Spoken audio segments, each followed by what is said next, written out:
দেখুন, প্রথমত বলি যেদিনকে এই রাজ্যসভা এবং লোকসভায় বিল পাস হয়, বিশেষ করে লোকসভায় সম্প্রচারিত চ্যানেলে আমরা দেখেছি। সেখানে যিনি এই মুহূর্তে তার দায়িত্বে রয়েছেন, নামটা ঠিক মনে পড়ছে না, কিরণ রিজভি না কী যেন নাম, যাই হোক রিজুজি মনে হয় সম্ভবত, তিনি ক্লিয়ার করে বলতে চাইছেন যে এই বিল, এই ওয়াকাফ সম্বন্ধে যে বিল আনা হচ্ছে সেই বিলটা মুসলিমদের পক্ষে এবং মুসলিমদের হিতে, অর্থাৎ মুসলিমদের সার্থক হবে।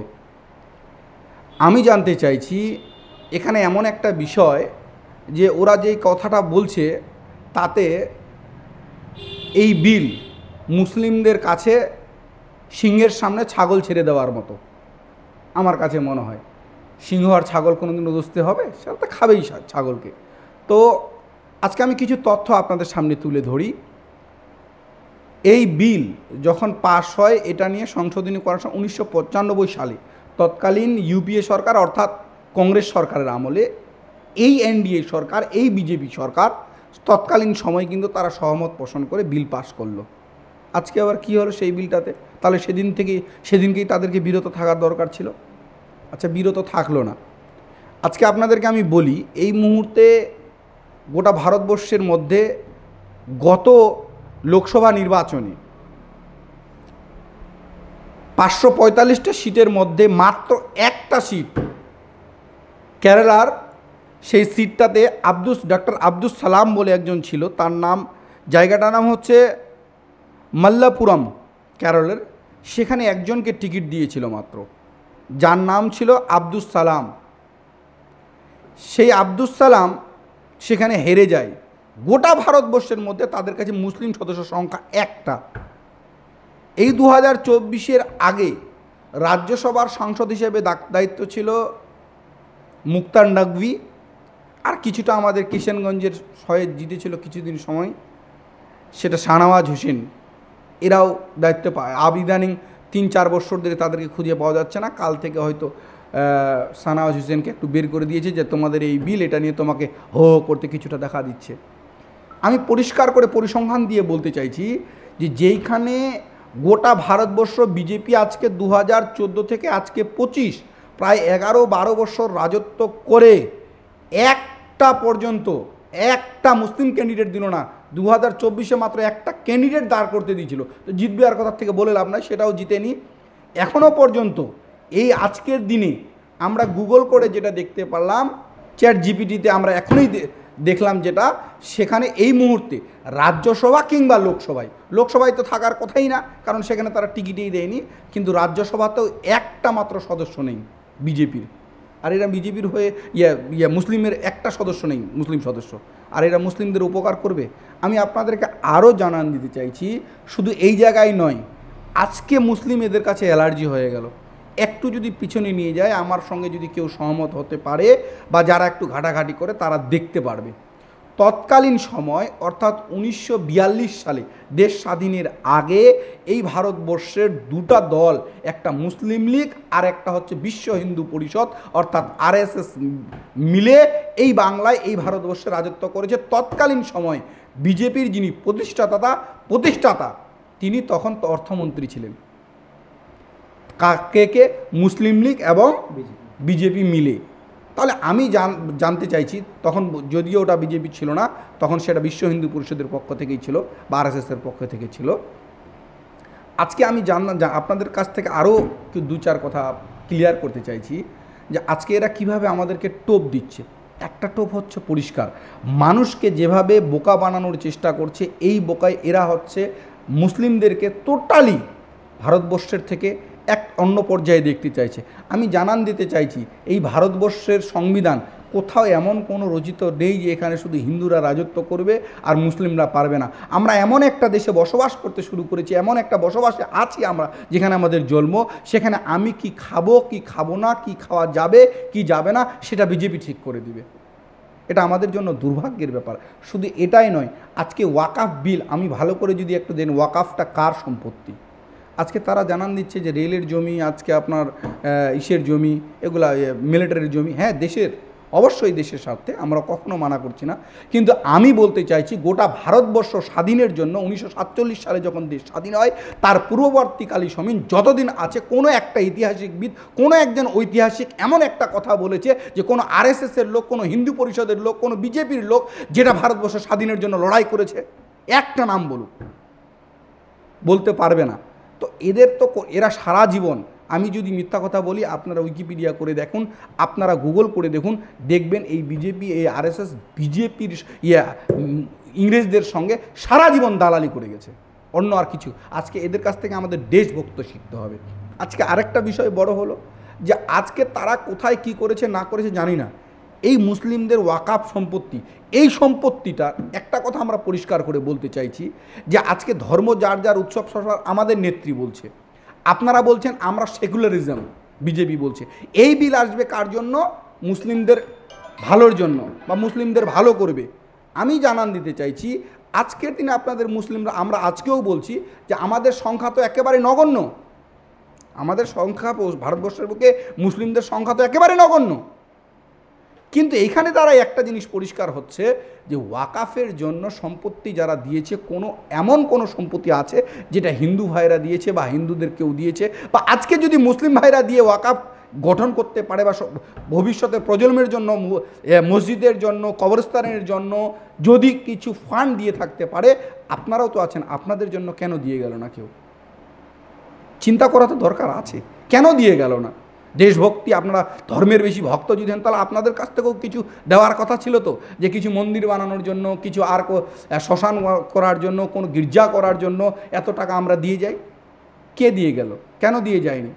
আজকে আমার কাছে, আপনাদের কাছে আমি আরেকটা কথা ক্লিয়ার করতে চাইছি, গোটা ভারতবর্ষের কাছে এটা আমাদের একটা লজ্জার দিন, এটা একটা লজ্জার দিন।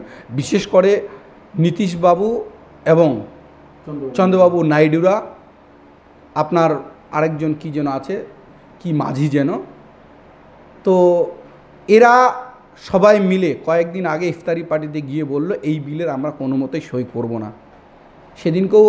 সেদিনকেও কেউ বলেছিল যে সে পল্টুরাম, সে পল্টে গেছে।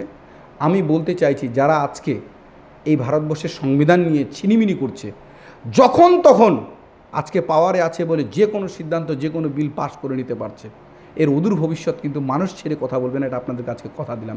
ভারতবর্ষে শুধু মুসলিম সম্প্রদায় নয়, আজকে দিকে দিকে হিন্দু মানুষরাও জেগে উঠেছে যে যেই বিল বা যেই কাজগুলো করছে, এই সংস্কৃতির ইন্ডিয়া, এই সংস্কৃতি ভারতবর্ষ, এই সংস্কৃতির আমরা দেশ দেখতে চাইনি।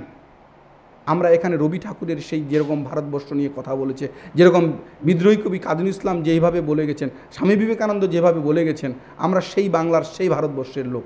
আজকে আমাদের মধ্যে দ্বিচারিতা, আমাদের মধ্যে ভাগাভাগি করে দেওয়ার অক্লান্ত একটা পরিশ্রম চলছে। তারা চলুক, বিজেপিরা চালাচ্ছে চালাক, কিন্তু নিজ স্তরের মুসলিম বা হিন্দু, আমি নিশ্চিন্ত যারা প্রকৃত হিন্দু, যারা প্রকৃত মুসলমান, কখনো পক্ষে এই সমস্ত বিলকে মেনে নিতে পারে না। কারণ আমরা মানুষের জন্য, মানুষ আমাদেরকে বৈচিত্র্য, আমাদের পূর্বপুরুষরা শিখিয়ে গেছেন, এখানে হিন্দু মুসলিম চিরতাই সকলে একে অপরের পরিপূরক হয়েছিল। আজকে আমাদের মধ্যে ভাগাভাগ, মানে দুটা সিস্টেমে ভাগ করতে চাইছে একমাত্র বিজেপি। এর ফল অদূর ভবিষ্যতে কিন্তু দেখবে। আপনারা দেখেছেন এবারেই কিন্তু তাদের সরকার আসছিল না, একমাত্র চন্দ্রবাবু নাইডু আর নীতিশ কুমার যদি তাদের পক্ষে থাকতো না, তাহলে কিন্তু সরকার হতো না। এই সরকার দেখবেন, আমি আবারও বলছি, অদূর ভবিষ্যতে এদের অবস্থা খুবই শোচনীয়।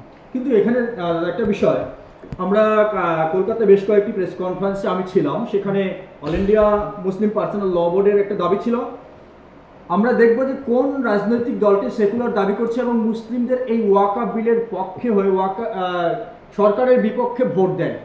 সেভাবে দেখা গেছে যে বাংলার যে তৃণমূল সরকার একেবারেই সশরীরে সেই বিলের বিপক্ষে তারা গর্জে উঠেছে বিভিন্নভাবে, কিন্তু সেভাবে চন্দ্রবাবু আর নাইডুদের সেভাবে দেখা গেল না।